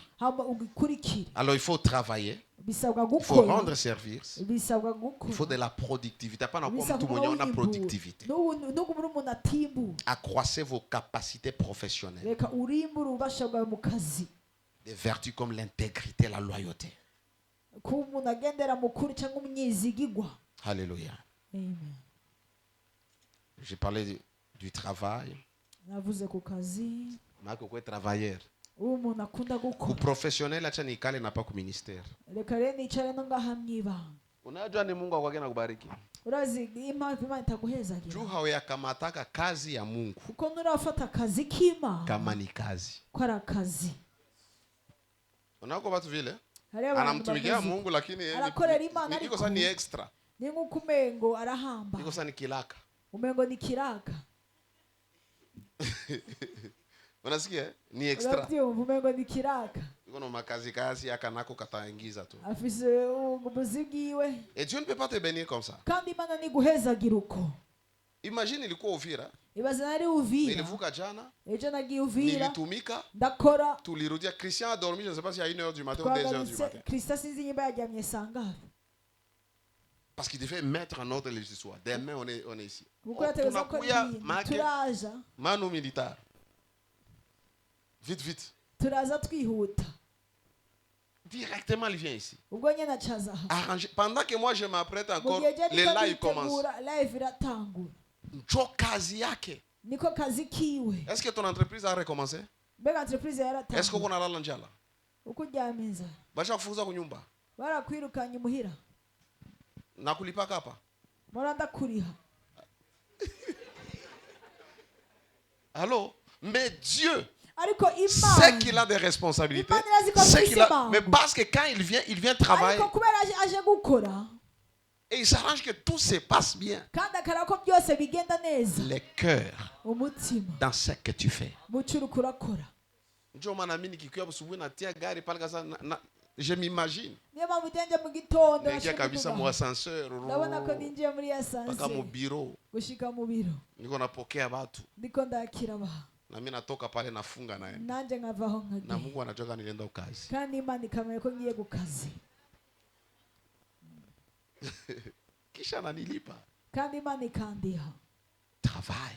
reka ukore. Usizarau kazi. Mtu oh si hatuna kazi. Un jour j'ai commencé à dire ça. umunsi umwe Dieu m'a nabivuga, défendu. imana irambuza Aba Maurice sasa si hatuna kazi mbe kweli. abamurisha nta kazi dufise Mwe Mungu by'ukuri. anakuja hapa usubuhi mnaombesha watu hamna Niye kazi. muza mu Mungu gitondo ashomee. mugasengesha muri abashomeye Mchikamate vipi? nyifata uko Siku balanza chikamata kani ba travail. umunsi watangiye kwifata Iko wapi nk'abakozi kwanza Maurice? Ashenda nje. Alléluia. Objectif scolaire pour les élèves, intumbero ku banyeshure les étudiants. Travailler pour l'excellence. reka mwige cyangwa mukore N'allez pas vous faire des amis là-bas. nimugende kurondera abagenzi ku N'allez pas mashuri chercher le faux fiancé là-bas. nimugende kurondera abafiyanse atari bo Ne va pas chercher le mariage à l'école. ntugenda kurondera On va chercher la urugo. connaissance. ugenda kurondera ubumenyi Et allez-y là-bas que Dieu vous donne un esprit excellent. mugenda imana ibahereza imwe muri Termine hejuru tes études avec distinction. urangiza amashuri ufise ubwenge. Applique-toi aux notes. Alléluia. Objectif relationnel. intumbero rero mu kubana n'abantu Soignez vos bonnes relations. imigenderanire reka muyifate imigenderanire yanyu neza Cherchez les bonnes connexions. reka muronde imigenderanire Papa, we myiza barafiki yako ni basulare tu. abagenzi bawe n'imborerwa gusa Tu as une grande destinée. ufise kazoza Mais regarde tes kanini, amis. ariko ari abagenzi bawe Arrête ces amis-là qui t'acclament parce que tu les as acheté la hagarika bière. abo bagenzi bakomera amashingo kubera babaguriye inzoga Connecte-toi à des personnes qui ont des idées. reka wimatanye n'abantu bafise ibyiyumviro. Alléluia. Amen. Alléluia. Amen. Entretiens tes relations. imigenderanire yawe Et les gens qui ne sont pas importants pour kandi toi, abantu delete badakenewe them. reka ubakureho Prends le téléphone. fata Ta carte telefone SIM est embrouillée. karte simu yayuzuye abantu Ton téléphone a des gens tu as depuis 2017, 15, tu as leurs numéros, tu les as jamais Allez, appelés. Yavan, Pourquoi fils. garder leurs numéros? niwigeze ubahamagara n'iyo nimero igumana kubera iki Il y a des gens qui ne vous causent que des ennuis. ari abantu Supprime ces bazanye gens-là. ibibazo bakureho Les gens qui ne marchent pas avec toi dans abantu la même batagenda vision. nawe mu cyumviro achana kimwe nabo. rekana nabo Mie kuile kitu mwasi na tena sentiment. je kuri icyo kintu ntabigumbagumba Kwa nk'ifisi ndugu yangu kama aviendeki bwana yaba uri kwenda kwa umuntu wanjye pembeni. bitagenda wowe genda Tembea na watu mtaenda nabo mstari moya. reka ugendane n'abantu mugendera ku nzira mwe Trop d'amis, des copains, des copines abagenzi benshi qui ne t'amènent nulle part. atanahamye bagushikana Connecte-toi à des personnes qui peuvent t'amener loin. reka wimatanye n'abantu bagutwara Qui peuvent t'aider à commencer quelque chose. abantu bashobora kugufasha gutangura Qui ikintu peuvent te dire, mon frère, tu gaspilles trop l'argent, Ah, mais non, oui, tu on peux y acheter va, une on y va. petite parcelle. ariko wogura urupangu Hapana wewe twende kwanza Gitega ngo tukaenjoy tugende life. igitega hanyuma ngo tunezererwe ubuzima Unakuwa watu wataki wanatoka Rwanda iko na rafiki yake mwa Gitega najua ule ni vrai soulard. Ifike mna pale vrai anuzia hata mwa- chupa mbili tukunywe alafu tuendelee. shike no hajya ngurira icupa zibiri tunywe amatubanda Entretiens tes bonnes relations. reka ugende mu migenderanire Les myiza relations sont précieuses. imigenderanire ni ingirakamaro Quelqu'un qui t'aide, umuntu agufasha ne les lâche pas. ntumurekure Quelqu'un qui te montre la voie, umuntu akwereka ne inzira l'abandonne pas. ntumuhebe Quelqu'un qui peut t'aider. Unaona sasa si pasteur tunapiganaka vita zisizokuwa za kawaida. turwana ingwano zidasanzwe Hapana tu juu ulinilota hapana kwera na kuangalia wandose hivi. na kuraba uku non, je le Oya. quitte, je l'abandonne. yamuhevye Watu wanakuacha, abantu Abakujui. ukwiye guheba ntibakuzi hawakujui. ntibakuzi Haleluya. Amen. Wakati Mungu anakuunganisha na mtu, igihe imana iwe iguhuje mtumishi wa n'umuntu, Mungu, iwe mtu umukozi wote, w'Imana unaona cyangwa huyu mtu ukabona uyu iko na kitu kya kunisaidia. arafise ikintu cyo kumfasha Ambatana mpaka mwisho. matana nawe gushika ku mpera La loyauté va te permettre d'aller au-delà de tes émotions kuba umuntu w'imyizigirwa bituma et ugenda de tes ibirenge sentiments. bigumbagumba Je peux te frustrer kuko maintenant. ndashaka kukubaza uyu munsi Tu ne sais pas pourquoi je suis dans ta vie. ntuzi Mais impamvu parce que uri mu j'étais buzima frustré, bwawe. Ariko unaenda kubera au-delà ya nakubabaje, ma émotion. ugaca ugenda ibirenga ibigumbagumba, Va t'asseoir. genda wicare Et quand je te frustre, kandi ndakubabaje, comprends que c'est une attaque contre toi. utahure yuko ari gutegwa kuri wowe. Babangu akiro tu saa yana nayoka mie nashambuliwa. Papa wanje Lazima mumuguzi, niende kwa Mungu rehema baba. jewe ce ngenda kumana Nini ntimbabazi zawe. napitikana saa hii? Ari noronse ikibazo, Tu sais, il y a quand on écrit mon fils, ari igihe wandika my son. umuhungu wanje, mais quand on t'appelle Abel, igihe baguhamagaye ngo hein? Imagine Ni ton père izina spirituel ryawe. dit Abel. ibaze papa wakubwiye nti, Ça dit beaucoup, hein? bivuze byinshi. Imagine tout le monde. Célestin. Comment ça? Bigenze gute? Hein? Comment ça? Bigenze Non, non, gute? il y a ceux-là, Nico, habitués. Hein? Hariyo John. abandi C'est habitué comme ça. Urumva Mais quand je t'appelle umenyereye toujours uko. my son, mon fils.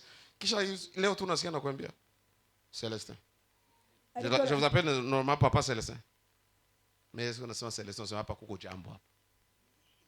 Kuko shida. ahari ikibazo. Alléluia. Amen. Alors, concentrez-vous sur les bonnes relations. Reka rero mwite ku Cette année, migenderanire acha myiza. nikusaidia. Hii Uno mwaka mwaka kagufashe. jisusie na watu ambao wanakupenda. Reka witeho abantu bagukunda.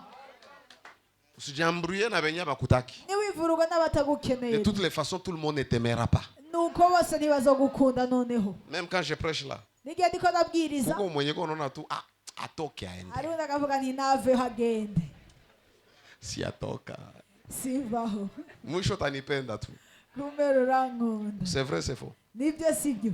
C'est vrai. Uko unasema tu nibiache. Alléluia. 8e et dernière. Icyanyuma cy'umunani. Dernière résolution. Imitamwe Qui est yanyu. 8e objectif. Ariyo ntumbero C'est y'umunani. l'objectif financier. Ni intumbero y'amafaranga. Unaona kama tunakava vitu mingi. Urabona yuko twapfutse ibintu Ikala byinshi. andika kila kitu. Icara Des wandika choses que tu veux ikintu cyose. poursuivre. Ikintu cyose ushaka gukurikira. Tu dois viser l'indépendance financière. Ukwiye kurondera ukwidegemvya mu buryo Nous tous bw'amafaranga. qui travaillons chez quelqu'un, Twese dukora dans ahantu une ku muntu, organisation, cyangwa ahantu mu gikorwa. pensons après ces jours-là. Reka twiyumvire nyuma Quand ya ce kino travail gihe. finira. Kano kazi Qu'est-ce nikarangi. que nous allons devenir? Ni igiki tugiye Qu'est-ce que kuba? nos enfants vont Ni devenir? igiki abana bacu bazoba? Il y a un certain âge. Ari igihe ushika mu Hakuna myaka. kwa batakupatia kazi tena. Nta muntu azokuba agiguhereza akazi. Alors, tu dois Rero avoir la sagesse de la fourmi. ukwiye kugira ubwenge Pendant l'été, elle emmagasine sa provision. mu gihe hariho ikirere cyiza nuko kagenda kabika Travaillons ibyaha. pour cela. Witegure kubwira Pour que ta kazi inaenda. kugira n'akazi Oui, kogenda. tu n'as plus ce que tu gagnais. Yego ntugifise icyo Mais au waronka, moins tu ne tombes pas bas, tu ne mendis ariko pas les ntugwa pains. hasi n'uriko urasabiriza umutima. Et que Dieu te donne un partenaire mwenyeko na hekima ya Mungu. Kandi Imana iguhereza umuntu mujyana afise ubwenge bw'Imana. Juu unaweza kuwa na bwana mwenye yeye Unashaka maana ufise yake umugabo we. likuta. Nta Anayua bwenge. igere mpaka na Mungu anajua. Lakini Nazi bibi kujera akipata amafaranga. tu oh Ariko kabelo. umugore aronse Oh kabelo. hii njo ilitoka. Iyi niyo Oh yasohotse. niliona mabazema anataka Nabonye kustatu. baze bashira ku mastatut. Si vile? Siko. Sasa kama bwana naye ayo kujere. Umugabo nawe atazi Ndio kujera. nakuta watu wawili franga ziko Nuchubona zinaribika. abantu babiri amafaranga ariko Lakini atambia arasesa. bibi yangu, Ariko avuga mugore achana na hivi wanjye, kwanza tufanye. rekana n'ibi reka dukore ibi Ninasaidia. kandi Mwengine. bigafasha. Uwundi Ni bibi njoko na akili ni yeye umugore wapi? afise ubwenge we oya Yeye akipata yo. waronse. Kila mtu atayua. Umuntu wese aramenya. Un de mes amis me dit, mimi nakuwa sérieux tout kama niko crise. Ariko mwambwira ngo je ndi serieux nta mafaranga Mais mfise. kama iko na lara Ariko folie. mfise amafaranga ubusazi. Il donne, il fait boire les gens, il organise des fêtes, des barbecues. Alléluia. Amen. Faut l'équilibre. Bisabwa rero kuburi hagati na hagati. Une femme qui peut te dire que tu tiens franga Umugore petaweza akubwira kufanya reka hivi. dushira amafaranga Sawa arafasha. itawasaidia kesho. Yego irabafasha kuki. Pensez à l'indépendance Reka financière. rero mwige kwera Tout ce que Dieu vous kwidegembya. donne, Ikintu cyose Imana ne mangez ibahereza pas tout. ntukige Épargnez ubike pour un petit projet. kubw'umugambi. Après un temps, Nyuma y'igihe lancez votre projet. mutere umugambi wawe, Travaillez encore. mukore kandi Investissez. mubike, Multipliez. mugwize, Multipliez, c'est-à-dire mugwize bisigura musikwe na stream moja ya kuingiza pesa. nimugire gusa ikintu kimwe kibinjiriza uwe amafaranga na vitu vingi ariko vinaleta mugire pesa ibintu nyumbani. byinshi bibinjiriza Pendant amafaranga que tu travailles dans cette organisation, ubwo urakora muri ino dans cette ruhande institution, ugukorera un jour ahantu ça va finir. umunsi umwe bizorangira Lakini kuko kitu kinabeba ariko familia. hariho ikindi kintu gifasha umuryango. Alléluia. Amen. Entreprenez. Cultivez les champs. Reka murima amashamba Élevez. Bona si vote hatuna franga kwanza ma stations za Nako petroli. twese n'amafaranga. Aloba ma milliards. bisaga amamiliyari Lakini tunaweza lima pasteke bwana. ariko tworima pasiteri, Tunaweza lima mihindi. tworima ibigori, Tunaweza lima pomme de terre. tworima ibirayi. Tena hii nchi yetu ni ya kilimo, Kandi manake iki Mungu gihugu cyacu aliibariki. Imana mu kurima yarahezagiye. Tu as béni cette terre Imana yarahezagiye ino où si tu yacu peux y'ubururu. investir dans le sol aho ushobora et kubika tu vas avoir plus. kandi ukaronka. Bifuko vitakukokota sema birefu. Imifuko biragutwara umwanya ngo ni birebire, Mais investis ton argent. ariko reka ushore amafaranga yawe. Ache mahabari ya wewe utatumana gari Dubai Reka utakia igende ngo uzisha. Achana ndarungika mafoko imodoka peli. Dubai ngo ndayidandaza, ayo ivyo nta Wewe kiri. unauza gari saa hii Bora ukishatembea tu kuzimudu simu mwenyewe ukiuzisha basi utaishusha chini. Amezi 6 ucuyikorora ibeye. Mungu akupe busara kujua franga gani naweza tia fasi. Imana Pour ikubwire que ubwenge aho miaka washira mbili amafaranga franga kugira ngo yako itachimultiplie. myakire Mungu akupe hekima. amafaranga yagwira, Imana iguhereza ubwenge. Alléluia. Alléluia. Amen. Discipline dans les dépenses. Ukungene ukoresha amafaranga. Si tu es commerçant, cherche à augmenter ton chiffre d'affaires. Nimba uri umuntu wagira udandazwa, reka wongereza amafaranga yawe. Alors utakuta ngambo yote unaishi maisha yako equilibre Uca usanga rero uruhande rwose ubayeho ubuzima buri prospères. hagati kandi ukaroranirwa financièrement, mu buryo bw'amafaranga, mentalement, mu buryo bw'ubwenge, spirituellement, mu buryo bw'umubiri, physiquement. mu buryo bw'umubiri. Hakuna kitu kibaya sa vile kuwa brisé. Nta kintu kibi cyo kuba umuntu amenaguritse. Attends, tu sais beaucoup pourquoi les pasteurs mendiants, les prophètes Urazi pauvres, igituma on les méprise. abapasitori bakenye cyangwa abavugishwa Ndio anakuwa bakenye anakupatia abakenye unabii kwaraza akaguhereza kisha nakulomba ubugishwa maraki. agaca gusaba ibiharage Utamdharau tu. cy'umukenge Na batakusema kandi barakuvuga. Prophète Abel alikuwa hapa, anakuya Umuvugishwa tena. Abeli Bana hata araje Mungu envoyer de Dieu, anakuya tena. araje kandi Unapana sasa none unakuwa sama unapana profesa watu unakucheka. ugacuma ugatanga uvugishwa Mungu ndio anasema sasa. ujya n'Imana ivuze rero. Profete na wewe hapa. Hakuna Mungu pale. Aho na mana. Jua nini? Kubera iki? On a méprisé les sacrés. Nuko bakengereye ikintu Ne sois cye. pas un serviteur brisé. N'umukozi w'Imana Ne yamenaguritse. sois pas un serviteur qui tend la main. N'umukozi w'Imana aguma arambika ibiganza. C'est que tu portais plus grand. Icyo ufise kinini. Qu'allez les réduire à demander. Hanyuma kugira ubwishyire Et je hasi t'encourage, usaba. ne demande à personne. Ndaguteye intege ntusabe n'umuntu Si tu es dans n'umwe. les besoins, Niba ari icyo ukeneye demande au Père. reka ugisabe data wo Il va dire à la mw'ijuru. personne Izobwira umuntu que mon fils ati umuhungu a wanjye besoin du pain, arakeneye Mon umukati, fils umuhungu a besoin de wanjye la nourriture. arakeneye imfungugwa. Pendant que mon épouse a eu notre troisième fils, mu gihe umugore Deuxième wacu fils. yari afise Shekina, imbanyi ya kabiri ariwe Shekina. crise moya tuyaweza kaona. Nuko duca muri crise twari bwigere tubona, On prépare sur le bois tugategura pour kubiri la première fois. Tunapiga makuni tena, hapana hizi kuni za kwenda Igwi. hizi kuni mnatafuta mlupango, hizi mamiti Hapana za mnakatakata, mwi mamiti mwarode mu ya lupango. ndimu, ibiti by'indimu. piga pale. Tuko tu kule Tunashira. kule kwetu Turi hariya iwacu nyine tunapiga bui. tugateka Anatoka ubuyi. kuzala na kunywa bui, hakuna avuye chakula kubyara akanywa ubuyi, nta ndya zihari wala hatuiti mtu. cyangwa intege n'umuntu umwe duhamagara Anapiga wali, haina kitu. agateka umuceri atana kimwe urimo. Je lui dis prends l'huile de palme, mais amubwira afata amavuta amamesa, tukumbuke kumukini, ariko twibuke tukurie. turye. On a mangé turarya et on a béni Dieu sans kandi murmure, tuwezagira mais on Imana, le prend avec joie. ariko tukabifata Et n'umunezero. on a dormi. Nuko turarya. Ces jours-là, nous sommes réveillés très tôt. ujya munsi Nous twabyutse sommes allés au balcon, on a commencé à parler. turagenda turavuga Pendant qu'il faisait encore très sombre, mu gihe hari hakiri mu quelqu'un ijoro. frappe à la porte. Umuntu arakubita umuryango, Et je descends. La ndamanuka. personne me dit, je n'entre pas. Uyo muntu arambwira Je suis sininjira, pressé, je dois partir. ariko ndihuta Mais ndagiye. la nuit, ariko mu je n'ai ijoro pas dormi. sinigeze Le ndya. Seigneur m'a dit Umwami de vous yambaye amener cette enveloppe. ntabazanire ino envelope. Haleluya. unaona kuko unapanda uko na Yesu urabona uko uraduga ngo Yesu uri Imana, Yesu uri Imana. Tu chantes, Seigneur, tu es Dieu. ukaririmba Imana ni Imana. Ne demande pas. Ntusabirize, Regarde vers Dieu. ariko reka uhange amaso Imana. Rapidement, tunyarutsa écris tes objectifs. andika intumbero zawe, Qui sont tes résolutions? icyo wiyemeje ingingo zawe. Deuxième chose, icya kabiri, fais un plan. reka ukore umugambi.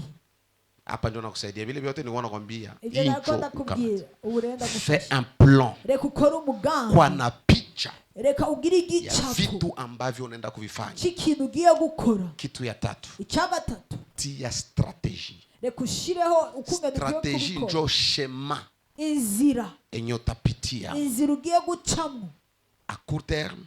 yaba inzira iri Kuna hagufi bitu cyangwa ibintu bien lazima ubifanye mu janvier. bisaba ko ubikora mu kwezi kwa mbere, Comme prier, nko gusenga ça n'attend pas juin. ntibirindira ukwezi kwa gatandatu. Tu commences la discipline de la prière. uhera ubunyarindero Méditer la parole. ukarimbura ijambo, Hautaichungisha ntubirindiriza à long terme, à moyen terme et à long terme. ku gihe gito cyangwa igihe C'est kirekire. ça qu'on appelle le plan d'action. Bitu utafanya leo, nicyo bita gushyira mu ngiro ibyo ukora Après uyu 2 munsi, mois, inyuma y'amezi abiri, après 3 mois. inyuma y'amezi atatu. Bibi yangu, mugore wanje, hivi tuko na franga. ubu reko dufise Wale amafaranga, hivi tuko na kaparcele ketu. rwa rupango rwacu Mu juillet mu kwezi kwa gatandatu patakuwa hakuna mvua. nta mvura izo bihari, Twende tupige lupango mwile parcelle. tugende dushyire urupango muri rya paseri, Tupige fondation. dushireho fondasiyo, Tuache pale. hama turekeraho Tupiganie vitu vingine. tugwanire ibindi. Unasikia plan eh? urumva Unataka mwezi wa 7 bisigura ukwezi on va kw'indwi faire des épargnes tuzokora kubika pour clôturer la petite kugira parcelle turangize pour que les agapariseri, voleurs ne viennent pas nous voler les bornes. hanyuma abasuma nibaze batwibe On va carrément construire une maison. cyangwa twubaka inzu. Un plan tugire umugambi, quantifié. umugambi.